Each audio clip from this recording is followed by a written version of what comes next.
Hello दोस्तों, नमस्कार। Welcome back to our channel analyst postmortem, जहां हम करते हैं हर फाइनेंशियल एस्पेक्ट की बारीकी से पोस्टमार्टम। तो दोस्तों, निफ्टी ऑल टाइम हाई पे क्लोज हुआ है, बधाई हो आप सबको। तो फाइनली निफ्टी 17,800 के ऊपर उसने वीकली क्लोजिंग दी है।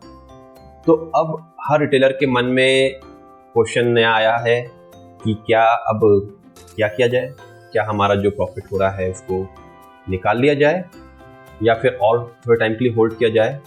तो दोस्तों, अगर ये सवाल आपके मन के अंदर भी है तो ये वीडियो बिल्कुल स्किप मत कीजिएगा, क्योंकि इस वीडियो में हम एक ही बहुत ही डिफरेंट तरीके से एनालिसिस करेंगे अपने पास्ट हिस्ट्री को देख के। तो इस वीडियो में हम टेक्निकल्स पर बात करेंगे कि टेक्निकल्स के हिसाब से निफ्टी कहाँ हेड कर रहा है और उसमें सस्टेनेबिलिटी है भी, या फिर वो फिर से नीचे आने की उम्मीद हो सकती है, या फिर पास्ट 22 साल का 23 साल का निफ्टी की हिस्ट्री को समझ के उस पर एक कंक्लूजन निकालेंगे, उसकी एनालिसिस करेंगे कि पिछले 23 साल के अंदर निफ्टी ने जो हमें ग्रोथ दी उसके अकॉर्डिंगली हम अभी सही वैल्यूएशंस पे हैं या नहीं हैं। तो दोस्तों, ये वीडियो बिल्कुल मिस मत कीजिएगा। और दोस्तों, आपने अगर ये चैनल अभी भी लाइक और सब्सक्राइब नहीं किया है तो काइंडली सब्सक्राइब, ताकि ऐसे वीडियोस आप तक पहुंच सके और आप भी बाकी लोगों से प्लीज़ शेयर करिए ताकि उन तक भी नॉलेज पहुंचे और वो भी कुछ लर्न कर सकें इस वीडियो से। निफ्टी के पास्ट में जाके देखते हैं कि क्योंकि जो हिस्ट्री होती है हमारी, वो बहुत इंपॉर्टेंट होती है और हिस्ट्री रिपीट्स इटसेल्फ। ये तो हमने बचपन से ही सुना है, हिस्ट्री रिपीट्स इटसेल्फ। तो हिस्ट्री ही हमारा फ्यूचर डिफाइन करती है। तो आइए निफ्टी के पास्ट में देखते हैं और चलते हैं और देखते हैं कि क्या निफ्टी ने किया पिछले 23 सालों में और अभी जो वैल्यूएशन सस्टेनेबल है या नहीं है। और फिर ये वीडियो एंड तक जरूर देखिएगा। हम लास्ट में टेक्निकल से बात करेंगे और टेक्निकली देखेंगे कि क्या ये फीजिबल है या नहीं। तो दोस्तों, आइए हम देखते हैं निफ्टी के पिछले 23 साल के डाटा को और उससे कंक्लूड करने की कोशिश करते हैं कि क्या हमारे वैल्यूएशन जस्टिफाइड हैं अभी, और उन वैल्यूएशन के हिसाब से क्या हम सस्टेन कर पाएंगे इस ऑल टाइम हाई को, या फिर कुछ इसमें गिरावट के चांसेस हैं, या फिर अगर ग्रोथ है तो आने वाले टाइम में किस ग्रोथ तक हम पहुंच सकते हैं। तो ज़रूर देखिए। तो ये निफ्टी के पिछले 22-23 साल का डाटा है, स्टार्टिंग फ्रॉम अगस्त 2001। तो तब निफ्टी था 1053 रुपीज़ का, 1053 रुपीज़ का उसका भाव था। और ये मंथली बेसिस पे क्या निफ्टी का रेट रहा वो पूरे लेटेस्ट तक है। तो करेंटली स्टार्ट प्राइस था हमारा 1053, ये इंपॉर्टेंट है, और करंट प्राइस हमारा है 18,800 रुपये, राइट, जो कल निफ्टी ने वीकली बेसिस पे क्लोजिंग थी। कितने साल में ये पहुंचा? ये पहुंचा 23 साल के अंदर। तो हम पिछले 23 साल के डाटा के बेसिस पे ये एनालाइज करेंगे कि क्या निफ्टी ने कितना हमें एनुअल रिटर्न दिया, जिसको बोलते हैं हम CAGR। तो इसको निकालते कैसे हैं? इसको निकालने का तरीका है कि जो हमारा करंट प्राइस है डिवाइड बाय जो इनिशियल प्राइस था, जितने पीरियड का हमें निकालना है, रेज़ टू पावर कितने साल में निकला, 23 साल में ये रिटर्न आया। तो इसको परसेंटेज में कन्वर्ट कर लेंगे तो हमारा आया 13.35 का एनुअल रिटर्न, जो निफ्टी ने हमें दिया पिछले 23 साल के डाटा के बेसिस पे। अब इस डाटा को हम एनालाइज करते हैं कि क्या जो हमारे अभी वैल्यूएशंस हैं वो जस्टिफाइड हैं उसके बेसिस पे या नहीं। तो ये हमारा एनुअल कैलकुलेटर है। तो हमारा इनिशियल 2001 में क्या रेट था? 1053 निफ्टी का। तो इनिशियल हम इन्वेस्ट हमारा कितना हो? 1053। हम मंथली कंट्रीब्यूशन कुछ नहीं समझ रहे हैं। और कितने साल में देखना है हमें? 23 साल में। 23 साल में एस्टिमेटेड इंटरेस्ट रेट हमें कितनी मिली? 13.35। तो 23 साल में 13.35 के इंटरेस्ट के हिसाब से अगर आप कैलकुलेट करेंगे तो आज का रेट जो कि है 18,798, तो जो पिछले 23 साल में रिटर्न दिया उसके बेसिस पे हम बिल्कुल करेक्ट वैल्यूएशन पे आके बैठे हैं इस समय। देखिए, शेयर मार्केट लोग बोलते हैं सट्टा है, लेकिन ये प्योर इकोनॉमिक्स है जो कि कंट्री के ग्रोथ के बेसिस पे चलता है।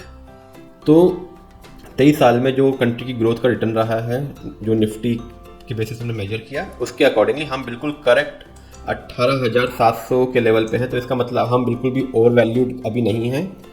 हम 18,826 पे कल क्लोज हुए हैं, तो इसका मतलब हम बिल्कुल भी ओवर वैल्यूड नहीं हैं। तो अब देखते हैं कि अगले साल 2024 में इस रेट ऑफ रिटर्न के हिसाब से हम कहाँ पे, निफ्टी कहाँ पे होना चाहिए, ये बहुत इंपॉर्टेंट है। अगर अगले साल आप देखेंगे जून में या जुलाई में, तो एक साल के अंदर Nifty is heading toward 21,000 level, और जो हमने अभी प्रूव किया अपने पिछले 23 साल के निफ्टी की हिस्ट्री डाटा के हिसाब से, तो अब आप समझ सकते हैं कि रिटेलर को बिल्कुल भी घबराने की ज़रूरत नहीं है और बिल्कुल भी पैनिक नहीं कि ऑल टाइम है रुपए निकाल लें मार्केट से। ये टाइम बिल्कुल भी निकालने का नहीं है, ये टाइम मार्केट में रहने का है अच्छी ग्रोथ के लिए आने वाले टाइम में। अब आइए क्विकली टेक्निकल देखते हैं कि टेक्निकली वाइज क्या हुआ। तो ये हमारा निफ्टी का चार्ट है। तो 2001 में ये 1300-1400 रुपये तकरीबन था, देखिए यहाँ पे जो हमने बात करी। अब मार्च के बाद में निफ्टी ने एक बुल रैली दी जो कि 8,000 के लेवल से आज वो 18,000 पे है, 10,000 पॉइंट की रैली। तो अब देखते हैं क्विकली क्या हुआ। तो बुल रैली के बाद इसने एक हाई बनाया अक्टूबर 21 में, जो हाई था, तो इसका हाई बनाया उसने 18,600 का 2000 अक्टूबर 2021 में, और उसके बाद वो उसे ब्रेक नहीं कर पाया और देखिए कंसोलिडेशन में गया, जिसमें इसने एक राउंडिंग बॉटम पैटर्न बनाया और फिर से लास्ट ईयर और पूरा एक साल के ऊपर उसने कंसोलिडेशन किया, राउंडिंग पैटर्न बनाया, और फिर उसने नवंबर 22 में उसको ब्रेक करने की कोशिश करी और फिर से वो सक्सेसफुल नहीं हो पाया। अब देखिए जो पिछला लो पैटर्न बॉटम बनाया था वो आया था ये 15,350 तक, क्योंकि यहाँ रिटेलर्स इन्वेस्टर्स घबराए कि ऑल टाइम हाई पे है, एकदम से काफ़ी भागा है तो हम बेच कर निकल लें, तो उन्होंने वही किया। और बेचने के बाद दोबारा से पैसा आया मार्केट में और मार्केट ने 1.5 सवा साल में रिबाउंड करके फिर से उसी भाव पे पहुंचा 18,600 पे, उसको फिर से ब्रेक नहीं कर पाया। अब देखिए जब उसने दोबारा नया लो बनाया, तो पिछला बनाया था, तो जो उसने पिछला लो बनाया था वो था 15,190 रुपये का।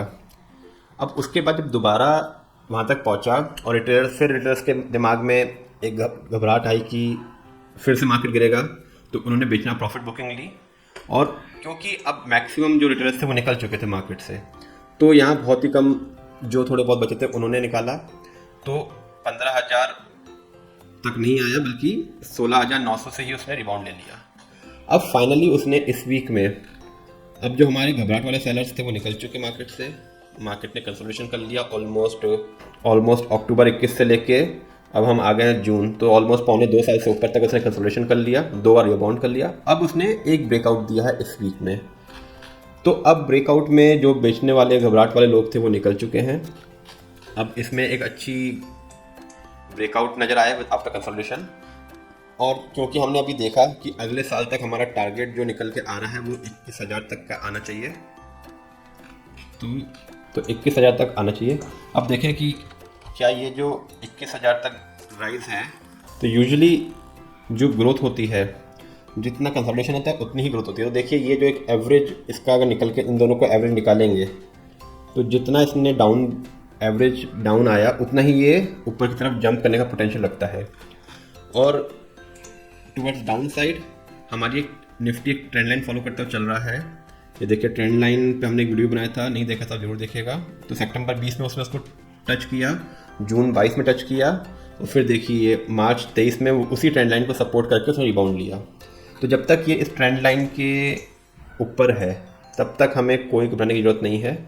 और हो सकता है देखिए ग्लोबल इंस्टेंस आ सकते हैं बीच में कि अभी मार्केट किसी ग्लोबल न्यूज़ आ गई है, वॉर हो गया, कहीं इकोनॉमी रिसेशन की न्यूज़ आ गई, कोई बैंक डूब गया यूएस में फिर से, तो डिप आ सकता है, लेकिन वो टेम्परेरी रहेगा, वो एक बाइंग अपॉर्चुनिटी रहेगी हमेशा।